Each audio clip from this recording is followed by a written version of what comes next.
Olá, ouvintes do Úteros, bem-vindos a mais um podcast. E nesse episódio de hoje vamos conversar sobre a vivência de mulheres que foram e são símbolos de resistência e luta.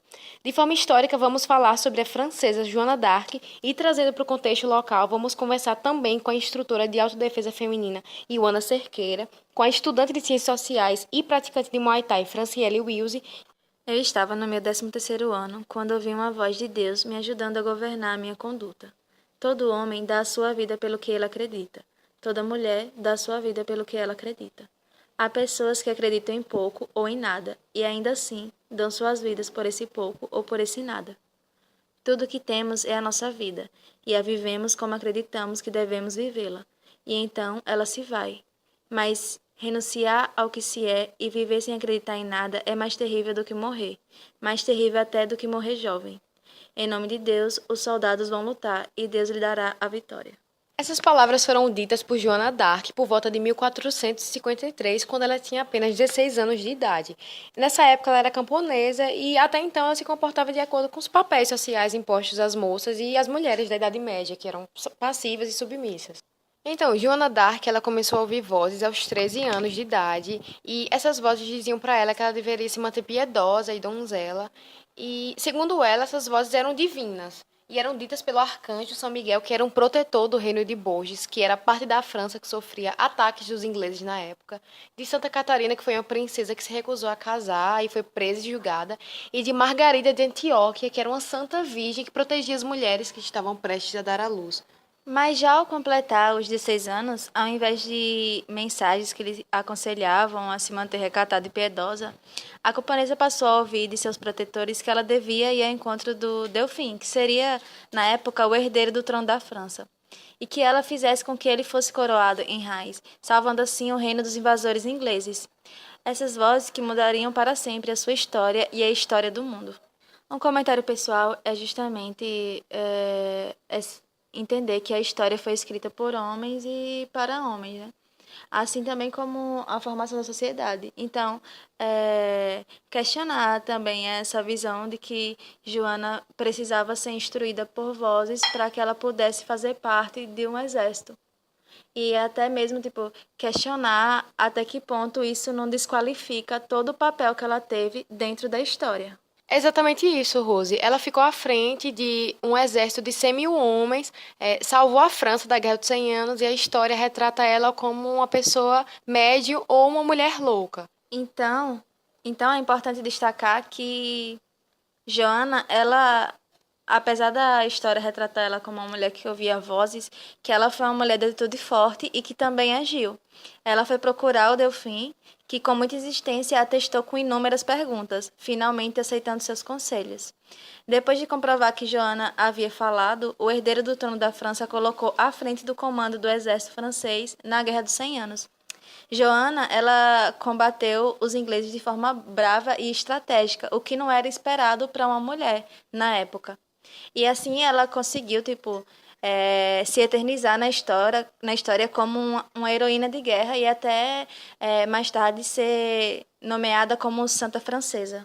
Pois é, né? Falar de mulheres e associá-las a guerras e lutas, né, nunca foi um produto esperado pela sociedade, que historicamente as aprisionaram aos estereótipos socialmente criados de fragilidade natural, dessa essência delicada. Sim, Luara, como a gente já havia comentado em outros episódios e no início desse, é justamente isso que a sociedade prega, né? Ela não espera que mulheres ocupem esses espaços. Então, por isso é tão difícil ver historicamente mulheres sendo retratadas como guerreiras, como heroínas e tal, porque geralmente o estereótipo é bem mais forte, entendeu? Esse estereótipo de meiguice, de ser reservada, de nunca estar à frente de alguma coisa, é bem mais forte do que um papel real que a mulher pode exercer realmente na sociedade. Exato, e mesmo hoje, diante de vários avanços sociais, continua praticamente em branco as páginas dos livros didáticos de história que falam sobre essas mulheres revolucionárias, sobre as mulheres militares na época medieval, sobre as mulheres que lutaram na Primeira, Segunda Guerra Mundial. Eu, por exemplo, na minha formação, eu não sabia quem era Joana d'Arc, eu não estudei sobre isso, ninguém me ensinou sobre isso, eu não sei você, Rose, se você teve isso na sua formação. Então, eu tive aquela ideia de que Joana d'Arc era uma figura isolada na história que tinha acontecido, mas que os professores e tal passavam a história, tipo, contavam a história dela de uma forma muito superficial, não era nada como se tivesse, tipo, destaque. Não tinha o enfoque que eles dão quando falam de homens Exatamente, não revolucionários. tinha o espaço também que eles dão quando eles falam de homens e tal.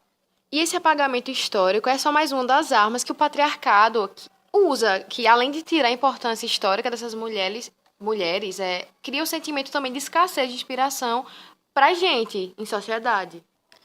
Assim como Joana d'Arc e outras mulheres que passaram por grandes dificuldades para que posteriormente e mulheres da época delas pudessem ter mais espaço e voz. Temos também exemplos locais de mulheres que se organizam e que propõem coisas, organiza projetos para estimular a resistência e o empoderamento das mulheres. Um desses exemplos é a Aracajuana Ioana Cerqueira. Ela é instrutora de autodefesa feminina e tem como base de seu trabalho preparar psicologicamente e o comportamento das mulheres também para Antes mesmo de agir. antes mesmo de agir, antes da ação, da situação real. Porque, assim como Ioana, em conversa, disse para a gente que não é só o fato de você saber a técnica da luta, mas é você também estar preparada para a situação de grande estresse psicológico que pode haver nesses momentos. Segundo Ioana, entender dos meios legais para se defender é indispensável. E ela falou um pouquinho sobre essa preparação para a gente. No nosso sistema, a melhor coisa é a gente te prepara para realmente as situações reais, desde do seu psicológico quanto do seu físico. Então, assim, uma das coisas que a gente faz é treinar como você vai se comportar nessas situações. Porque muitas das vezes a pessoa fica estática, ela não consegue fazer nada. Tem gente que faz xixi na roupa, tem gente que... Acontece várias coisas que porque você não treinou o seu psicológico para essa situação. Então a gente treina isso para você tipo se afastar, falar com a pessoa, como se comunicar com a pessoa. A gente dá dicas também de como você faz, sei lá, com o seu celular, como você se comporta na rua, se uma pessoa está te olhando de certa forma, o que fazer, se uma pessoa está te seguindo, o que fazer. Então a gente trabalha muito essa parte do psicológico e da respiração para depois você fazer uma técnica, sabe? A instrutora, ela ainda comentou sobre a dificuldade, né, existente na entrada de mulheres em esporte de lutas. Pois é, Rose, e esses obstáculos, eles ainda persistem nos locais de luta até quando as mulheres conseguem entrar e ter espaço. Quem falou sobre isso é a Franciele Wilson, que é uma estudante de Ciências Sociais da Universidade Federal de Sergipe e também praticante de Muay Thai. Então, eu faço Muay Thai há mais ou menos 2 anos. Na academia em que eu faço é a Senior Fight, ela tem sua sede original em Salgado, mas tem ramificações em Lagarto, Itabaiana, Aracaju, enfim. O Muay Thai é realmente um esporte tipicamente conhecido e praticado em sua maioria por homens, inclusive no seu país de origem, que é a Tailândia. É um esporte praticado por homens, enfim. E realmente ser mulher, estar presente nesse esporte, acarreta algumas questões desagradáveis em muitas formas. Como sempre, nós somos taxadas como fracas ou como sensíveis, como mulheres que não conseguirão, como posso dizer, não conseguirão fazer o que os homens fazem no esporte. O Muay Thai é um esporte de alto impacto e as mulheres sim conseguem fazer e executar todos os movimentos. Inclusive tem várias atletas muito boas no Muay Thai. Alguma questão que eu já passei na academia por ser mulher foi justamente ligada a essa questão de fraqueza ou por ser dita como mole, né? Então, isso não podia acontecer e algumas das vezes eu tive que me impor a alguns homens começaram a falar que quando entrasse no tatame viraria macho.